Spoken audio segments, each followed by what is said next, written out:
The Great Hall of the Galactic Council was full of fear. Hundreds of alien beings from across the galaxy sat in their seats, all talking at once. Their voices mixed together into a sound of panic that filled the massive room. Admiral Zethkri walked slowly to the center platform. His blue skin was pale and his forearms shook as he held the datapad. The tall Altarian had fought in 23 wars during his long life. He had never lost a battle, but today he brought news of defeat. Silence, he called out. His voice was strong, but everyone could hear the fear in it. The hall became quiet. All eyes turned to him. The Vorthak Empire has destroyed another star system, he said. His words hit the room like a bomb. The Kalani homeworld is gone. 7 billion lives lost in 6 hours. A female alien with green scales stood up. She was shaking. How many ships did we lose? She asked. Zethkri looked down at his datapad. All of them. 347 ships. The entire Fourth Fleet. The room exploded with noise again. Some aliens were crying. Others were shouting. A few just sat in shock. Zethkri raised all 4 arms for quiet. There is more, he said. The Vorthak are moving faster than we thought. Our scouts report they will reach Nexus Prime in 2 standard days. Fear filled the air like a thick cloud. Nexus Prime was the capital of galactic civilization. If it fell, the Galactic Council would be finished. An old alien with gray fur and 6 legs shuffled forward. This was Elder Vexen, the oldest member of the council. He had lived for over 800 years. Tell us about their ships, he said in a quiet voice. Zethkri touched his datapad. A large screen appeared in the air above them. It showed images that made many aliens look away. The Vorthak bioships looked like giant insects mixed with sea monsters. They were alive. Their hulls moved like skin. Strange lights pulsed through tubes that ran along their sides. Their ships heal themselves, Zethkri explained. When we damage them, they grow back new parts in minutes. They eat our energy weapons and get stronger. When we destroy one ship, 10 more come from inside it. A small alien with big eyes spoke up. What about the Alliance fleet?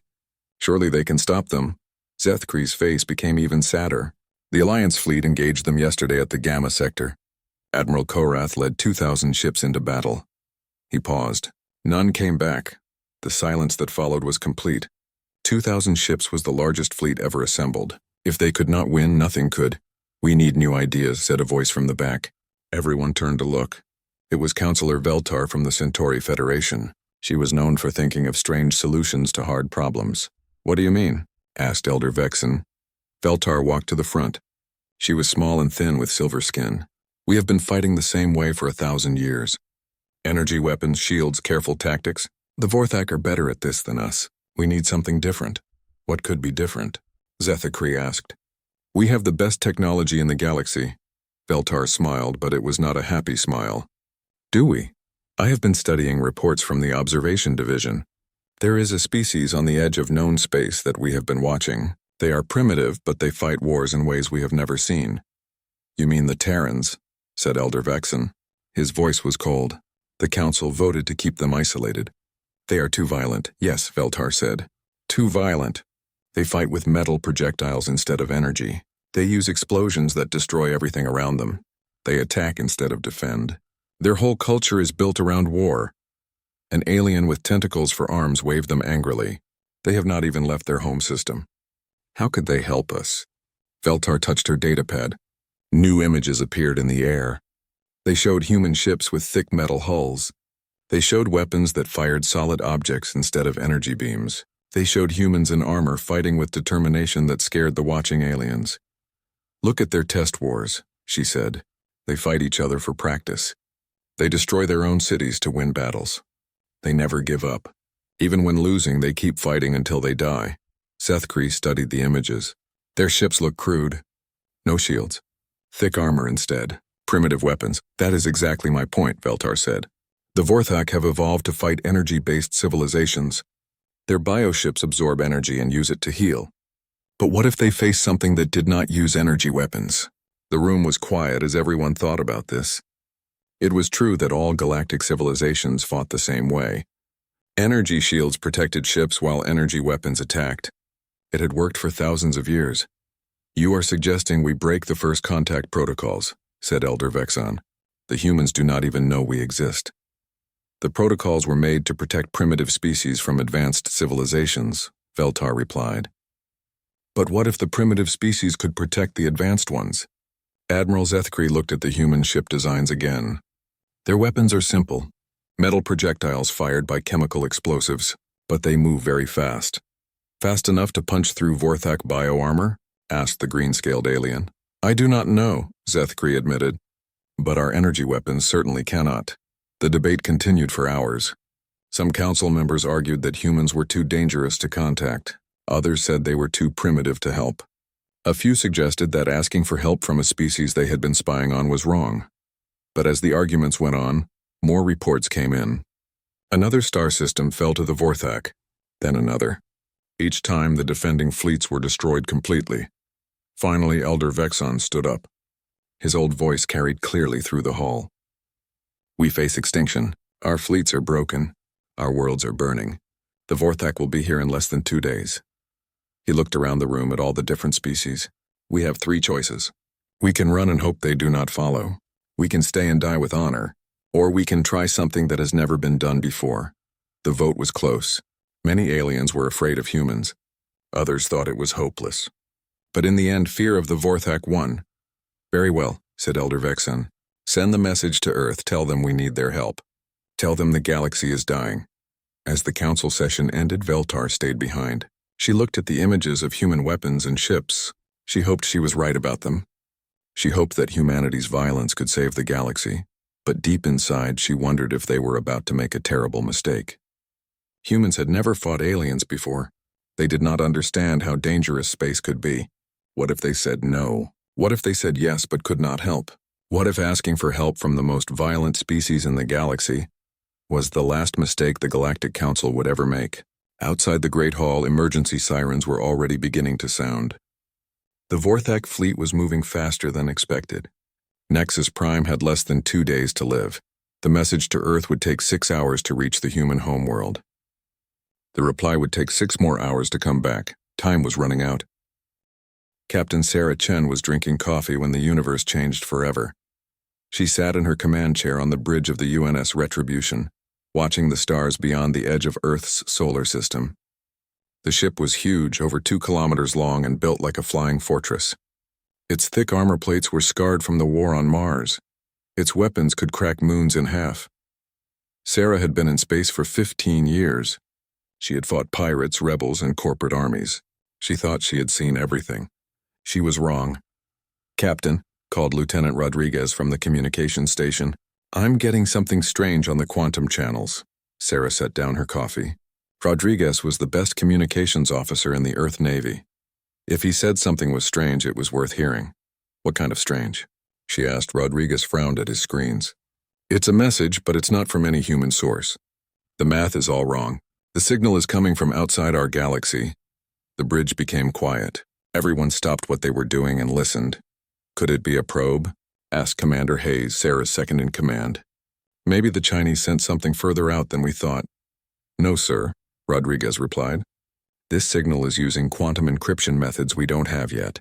And Captain, he paused, it's addressed to the government of Earth by name. Sarah felt a chill run down her spine. Put it on the main screen. The view screen flickered and changed. Instead of stars, they saw symbols that moved and shifted. Then the symbols changed into English words. To the leaders of the human species, the message began. We are the Galactic Council, representing 47 civilized worlds. We have been observing your species for 300 years. The bridge crew stared in shock. Sarah's mouth fell open. They were not alone. They had never been alone, the message continued. We face extinction from an enemy called the Vorthak Empire. Our fleets have been destroyed. Our worlds are burning. We break our own laws by contacting you, but we have no choice. We need your help. Images appeared on the screen. Star maps showing the locations of alien civilizations. Pictures of space battles that looked nothing like human warfare. Ships that seemed alive fighting with beams of pure energy. Dr. Williams, the ship's science officer, was taking readings with his equipment. Captain, the quantum signatures are real. This is not a fake or a test. These images show technology we don't understand. The message showed more pictures. Alien cities burning. Ships being torn apart by living weapons. Billions of creatures dying. The Vorthak will reach our capital world in 36 hours, the message said. If Nexus Prime falls, galactic civilization ends. We know humans are considered primitive by galactic standards. We know you have never fought in space wars. But you are our last hope. The message ended with star coordinates and technical data about something called Vorthak bioships. Sarah stood up slowly. Her crew was looking at her, waiting for orders. She was just a ship captain. She was not supposed to make decisions for all of humanity. But there was no time to contact Earth Command. The message said 36 hours. By the time a signal reached Earth and orders came back, it would be too late. Rodriguez, she said, can we send a reply to those coordinates? Yes, Captain. The quantum transmitter can reach that distance. Sarah looked around her bridge. These were good people. They had joined the Earth Navy to protect humanity. Now they might have a chance to protect something bigger. Dr. Williams, what do you think? Are these aliens real? Williams nodded. The scientific data checks out. These bioships use technology based on living tissue, very advanced but completely different from anything we've developed. Commander Hayes stepped forward. Captain, we don't have authority to make first contact. This is way above our level. Sarah smiled grimly. You're right. But look at it this way. The aliens have already made first contact with us. They're asking for help. Old maritime law says we have to render aid to vessels in distress. She walked to the communication station. Rodriguez, open a channel to those coordinates. Channel open, Captain. Sarah took a deep breath. She was about to speak for all of humanity to aliens she had never met. This is Captain Sarah Chen of the United Nations ship Retribution. We received your message. We are coming to help. She turned to her navigation officer. Lieutenant Park, plot a course for those coordinates. Maximum warp speed. Captain, that's a 15-hour journey at maximum warp. We've never tried to maintain that speed for so long. Today we try, Sarah said. All hands, general quarters. Prepare for extended warp travel. The bridge exploded with activity. Officers ran to their stations. Throughout the ship, 800 crew members prepared for something that had never happened before. Sarah activated the ship-wide communications. This is the captain speaking. 30 minutes ago, we learned that humanity is not alone in the universe. We received a distress call from something called the Galactic Council. They are under attack by an enemy that has destroyed entire star systems. She paused, letting that sink in. They have asked for our help. I have decided to respond to their call. In 15 hours, we will arrive at a battle that will determine the fate of civilizations we never knew existed. The ship was quiet as her words reached every deck, every compartment. I know this is not what you signed up for when you joined the Earth Navy. You thought you would fight human enemies in human space, but sometimes history chooses us for bigger things. Today, the UNS Retribution represents all of humanity among the stars. She looked around the bridge at her officers. They were scared, but they were ready. We don't know what we'll find out there. We don't know if our weapons will work against alien enemies. We don't know if we can make a difference. But we're going to try, because that's what humans do. The warp engines came online with a deep rumble that shook the entire ship. On the view screen, the stars began to stretch into lines. Helm, engage maximum warp, Sarah ordered. The Retribution leaped forward, faster than any human ship had ever traveled. Behind them, Earth's sun became just another star. Ahead of them lay the unknown. In her private cabin later, Sarah recorded a message for Earth Command. She explained what had happened and what she had decided. She knew some people would call her decision treason. Others might call it the most important moment in human history. She did not know which it would be. But in 15 hours she would find out. Throughout the ship, the crew prepared for war against an enemy they had never seen. They cleaned weapons designed to fight humans. They ran simulations for battles in space. They said prayers in dozens of different languages. None of them knew that they were about to change the galaxy forever. The Retribution raced through space toward a war that would decide the fate of billions. On the bridge, Sarah Chen watched the stars and wondered if she had just saved the galaxy or doomed humanity. In 15 hours, she would have her answer. The Retribution dropped out of warp at the edge of the Kepler 442 star system, and Captain Sarah Chen saw hell. Jesus Christ, whispered Lieutenant Torres from the weapons station. The view screen showed a battle that belonged in nightmares. Thousands of ships fought in the space around a blue-white star, but these were not human ships. These were vessels of strange shapes and sizes built by species Sarah had never imagined. Some ships looked like crystals that caught the starlight, and threw it back in rainbow colors. Others were sleek metal crescents that moved like sharks through water. A few were massive spheres covered in spinning rings, but it was the enemy that made Sarah's blood run cold. The Vorthak bioships looked alive because they were alive. They moved through space like swimming sea creatures, their hulls pulsing with veins of sickly green light. Some were small, only the size of human fighters. Others were monsters bigger than Earth's moon. "My God," said Dr. Williams, "they're organic. Those ships are actually living beings." Sarah watched in horror as a Vorthak bioship wrapped itself around a crystal alien vessel. The organic hull began to glow brighter as it fed on the alien ship's energy. In seconds, the crystal ship went dark and cracked apart. "Captain," called Rodriguez, "I'm receiving a transmission. It's from the alien fleet. Put it through." The view screen split. On one side, the battle continued. On the other side appeared an alien that looked like a cross between an octopus and a person. Its skin was blue-green, and it had large yellow eyes that showed pure terror. "Unknown vessel," the alien said in accented English. "I am Commander Thexan of the Council Defense Force. You must leave immediately. This system is lost. The Vorthak will destroy everything here." Sarah stepped forward. "Commander, this is Captain Chen of the human ship Retribution. We received your council's request for help." The alien's eyes went wide. "Human? But you are from an isolated species. You have no space combat experience. You must flee while you can." "We came here to help," Sarah said firmly. "What's the tactical situation?" Commander Thexan looked hopeless. "We have lost 63 ships in the last hour. Nothing can penetrate their bioarmor. Their ships heal faster than we can damage them. When we destroy one, smaller ships emerge from inside it to continue the attack." Sarah studied the battle. The alien ships were fighting with beams of colored light that looked beautiful, but seemed to do little damage to the organic hulls of the Vorthak vessels. "What kinds of weapons are you using?" she asked. "Plasma cannons, ion beams, particle accelerators," the alien replied. "The most advanced energy weapons in the galaxy." Sarah frowned. "Energy weapons? All of them?" "Of course. What else would we use?" Sarah looked at her tactical officer. Lieutenant Morrison was analyzing the enemy ships with human sensors. "Morrison, what do you see?" Morrison studied his screens. "Captain, these bioships have some kind of energy absorption capability. The alien weapons are actually making them stronger. But look at this." He highlighted a section of a Vorthak vessel. "The organic hulls are thick, but they don't appear to have the density of metal armor. No shields?" "None that I can detect. They're using their energy absorption as defense."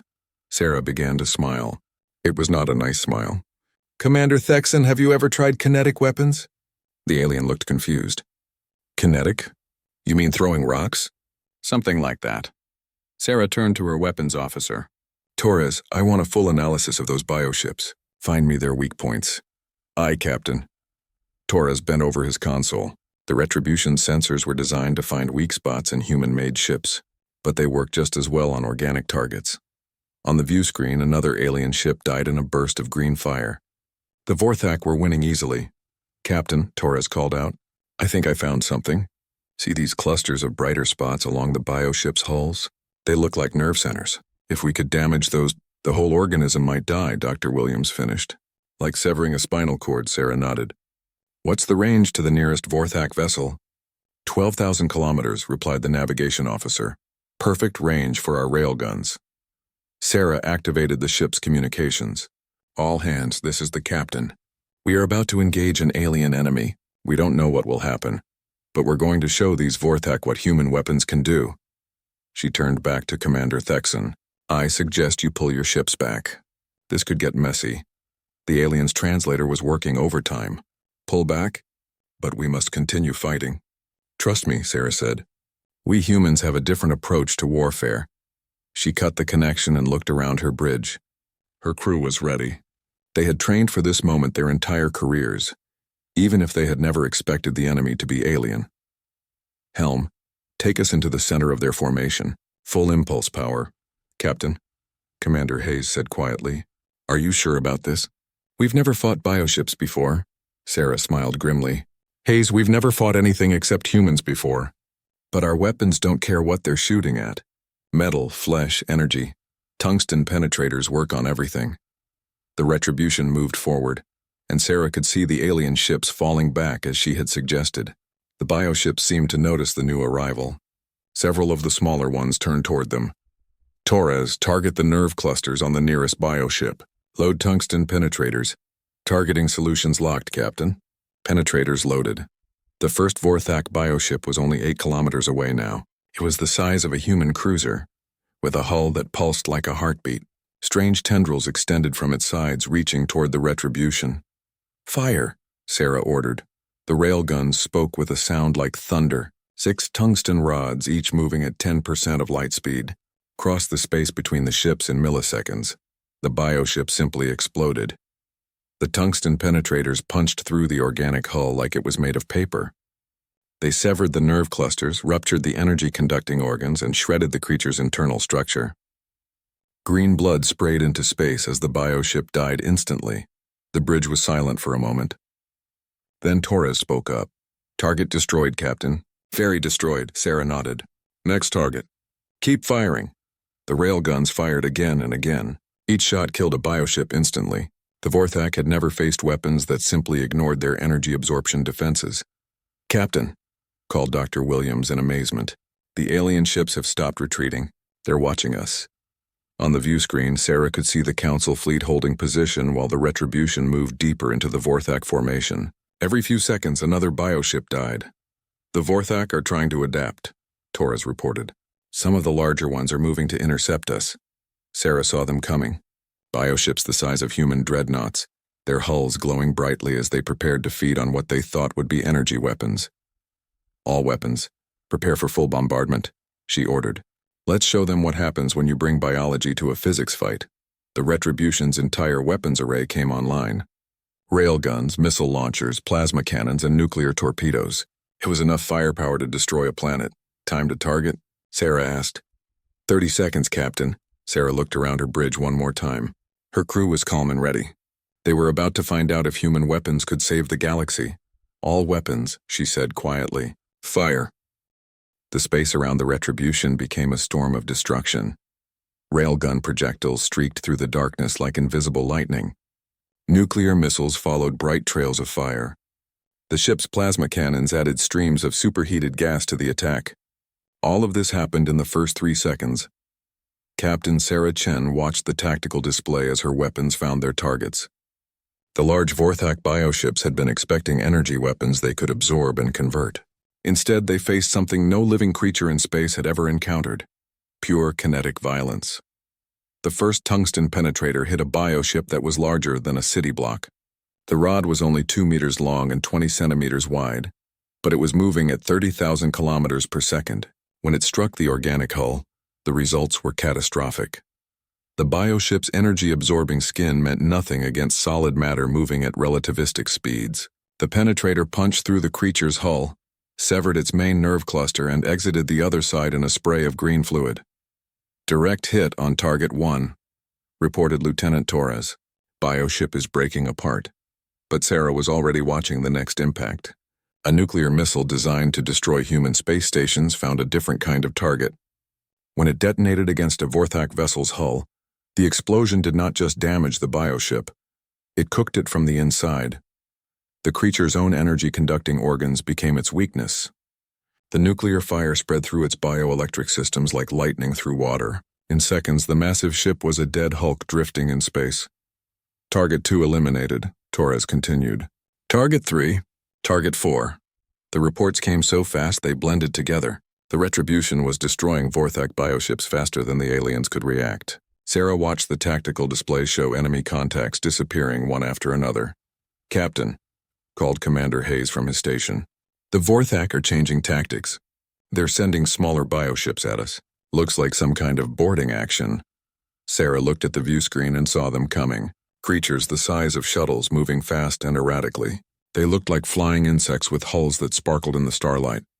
Point defense systems, engage those interceptors, she ordered. The Retribution's close-range weapons came online. These were not the massive railguns used against capital ships. These were rapid-fire cannons that shot streams of depleted uranium rounds. The Vorthak interceptors had never faced anything like this either. Their organic hulls, designed to absorb energy and heal quickly, were shredded by thousands of metal bullets. The smaller bioships died like insects in a hailstorm. Boarding craft eliminated, Torres reported. But Captain, sensors show more bioships approaching from the outer system. Sarah checked her tactical display. The immediate Vorthak force was nearly destroyed, but reinforcements were coming.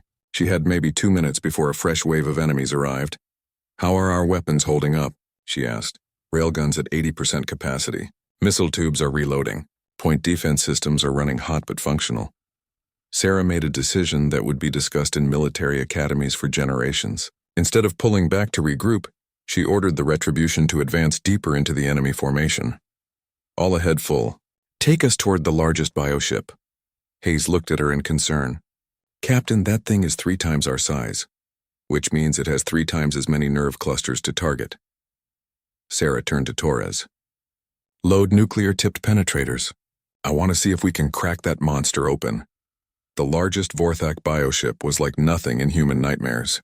It looked like a cross between a whale and a spider, with tentacles that stretched for kilometers. Bioluminescent patterns pulsed along its hull in hypnotic waves. It was beautiful and terrifying at the same time.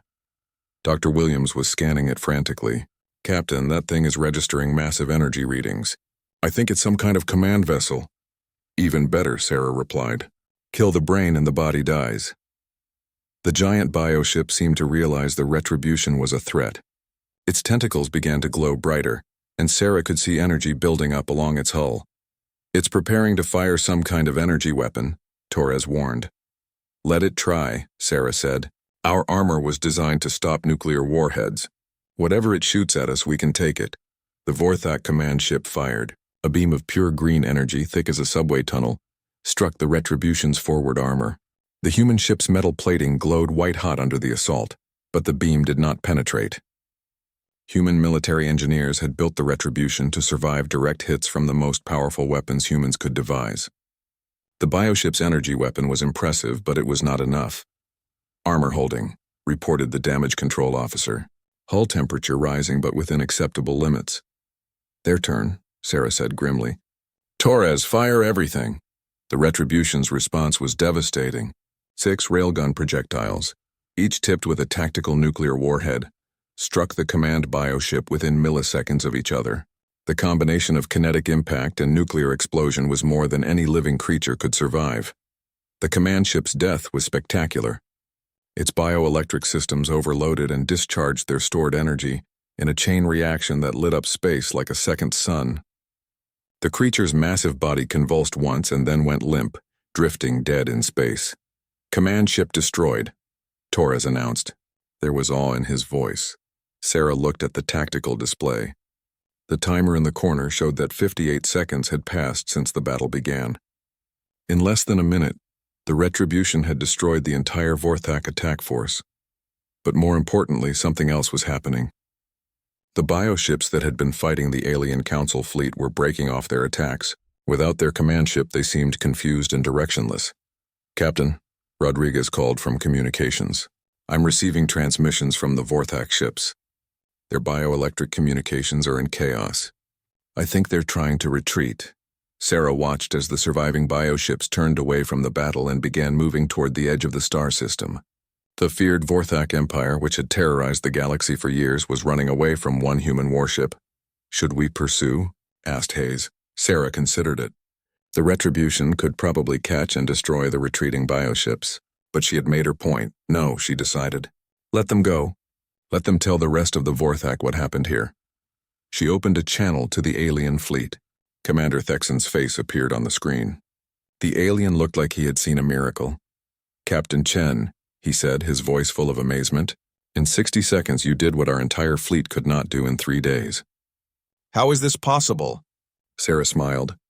Commander, you and your people fight with energy weapons because they're clean and precise and advanced. We humans fight with whatever works. Sometimes the primitive approach is the right approach. She looked around her bridge at her crew. They had just won humanity's first victory in a galactic war. They had saved civilizations they had never heard of, and they had done it in less than a minute. Besides, Sarah added, we humans have been practicing warfare for a very long time. We've gotten pretty good at it. On the view screen, the last Vorthak bioship disappeared into hyperspace. The killing ground was quiet at last. The aftermath of the battle was unlike anything Captain Sarah Chen had expected. The Retribution floated in space surrounded by the debris of the Vorthak fleet. Pieces of organic hull material drifted past the view screen like leaves in an autumn wind. But what caught Sarah's attention was not the wreckage. It was the alien ships. Hundreds of vessels from dozens of different species had formed a rough circle around the human ship. They kept a respectful distance, but Sarah could tell they were all watching. Waiting. "Captain," Lieutenant Rodriguez said from the communications station, "I'm receiving transmission requests from 47 different ships. They all want to talk to you." Sarah was not surprised. In 60 seconds of combat, the Retribution had destroyed an enemy force that had terrorized the galaxy for years. She imagined that would get some attention. "Put me through to Commander Thexan first," she ordered. The alien's blue-green face appeared on the view screen. His large yellow eyes showed a mixture of gratitude and something that might have been fear. "Captain Chen," he began, "the Galactic Council has asked me to extend an invitation. They wish to meet with you immediately." "Where?" Sarah asked. "Nexus Prime, the capital world. There is an emergency session being called to discuss recent events," Sarah understood. Recent events meant the complete destruction of the Vorthak invasion fleet by a species that was supposed to be primitive and isolated. "We'll be there," she said. "But Commander, I need something from you first." "Anything, Captain. I need a complete database of galactic civilizations, their territories, and their military capabilities. If we're going to be involved in galactic affairs, we need to know who we're dealing with." Thexan nodded quickly. "Of course. Transmitting now." Dr. Williams monitored the data transfer. "Captain, this is incredible. 47 different species, hundreds of star systems and technologies we can barely understand." Sarah studied the star maps as they appeared on her screens. The galaxy was much more crowded than humans had imagined. Earth was located in what the aliens called the Wild Frontier, space that was too dangerous for civilized species to colonize. "Too dangerous?" Sarah asked. "What makes it dangerous?" "According to this data," Williams replied, "the space around Earth is full of rogue planets, asteroid fields, and stellar phenomena that make navigation difficult. Most species avoid the area." Sarah almost laughed. Humans had been living in the most dangerous part of the galaxy without knowing it. No wonder the aliens thought they were tough. The journey to Nexus Prime took 6 hours. Sarah used the time to study the information the aliens had provided. What she learned changed her understanding of humanity's place in the universe. Most galactic civilizations were peaceful. They had evolved beyond the need for warfare and focused on science, art, and philosophy. Their weapons were designed to disable rather than destroy. Their wars, when they happened, were brief and involved minimal casualties. "They fight like they're playing a game," Commander Hayes observed. "Rules of engagement, minimal destruction, negotiated surrenders." "The Vorthak were different," Sarah noted. "They fought to completely destroy their enemies." "And we're different too," Hayes added quietly. Sarah knew what he meant. Human weapons were designed to kill efficiently and completely. Human military doctrine focused on destroying the enemy's ability to fight back. It was the approach that had evolved over thousands of years of warfare on Earth. "Captain," Rodriguez called out, "we're approaching Nexus Prime." Sarah looked at the view screen and saw something that took her breath away. Nexus Prime was not just a planet. It was a work of art. The world was covered in crystal cities that caught the light of its star and threw it back in brilliant colors. Orbital platforms surrounded the planet like a crown of jewels. Population 12 billion, Williams read from his sensors. Representatives from every major galactic civilization. The Retribution was escorted to a docking facility that was larger than most human cities. As they approached, Sarah could see alien ships of every imaginable design. Some looked like living creatures, others were geometric shapes that hurt to look at directly. "Captain," Hayes said quietly, "we're about to make decisions that will affect all of humanity. Are you sure we have the authority to do this?" Sarah had been asking herself the same question. She was just a ship captain, but she was also the first human to meet alien civilizations. That made her humanity's representative whether she wanted to be or not. "We'll make the best decisions we can," she replied, "and hope Earth Command agrees with them later." The meeting was held in the same great hall where the Council had voted to contact humanity. Sarah walked into the chamber wearing her dress uniform, flanked by Commander Hayes and Dr. Williams. The sight that greeted them was overwhelming. Hundreds of alien beings filled the massive room. Some were humanoid. Others were so strange that Sarah had trouble understanding how they moved. All of them were watching the three humans with intense interest. Elder Vexen stepped forward. The ancient alien moved slowly, but his voice was strong. "Captain Chen," he said, "on behalf of the Galactic Council and all civilized species, we thank you for saving our civilization." The hall erupted in sounds that Sarah assumed were applause, though they came from dozens of different types of throats and vocal organs. "We are honored to help," Sarah replied, "but I need to make something clear. I do not speak for all of humanity. I am just one ship captain." "Nevertheless," said Counselor Veltar, stepping forward, "you have proven that humans are ready to join galactic civilization. We offer humanity immediate membership in the Galactic Council, with full rights and protections." Sarah felt the weight of history on her shoulders. This was the moment that would define humanity's future among the stars. "We accept," she said, "but with conditions?" The hall became quiet. Aliens were not used to species making demands when offered council membership. "First," Sarah continued, "humanity retains the right to defend itself and its allies by any means necessary. We will not be bound by galactic rules of warfare that leave us vulnerable to enemies like the Vorthak." Some aliens shifted uncomfortably, but Elder Vexen nodded. "Agreed. Your methods saved us all. Second, we want to establish military exchange programs, our weapons and tactics in exchange for your technology and knowledge." "Also agreed," Veltar said quickly. "Many species will want to learn your kinetic warfare techniques." "Third," Sarah said, and her voice became harder, "any species that threatens Earth or human colonies will face the full response of human military forces. We protect our own." The hall was silent for a long moment. Sarah's last condition was essentially a threat. She was telling the galaxy that humans would go to war with anyone who attacked them.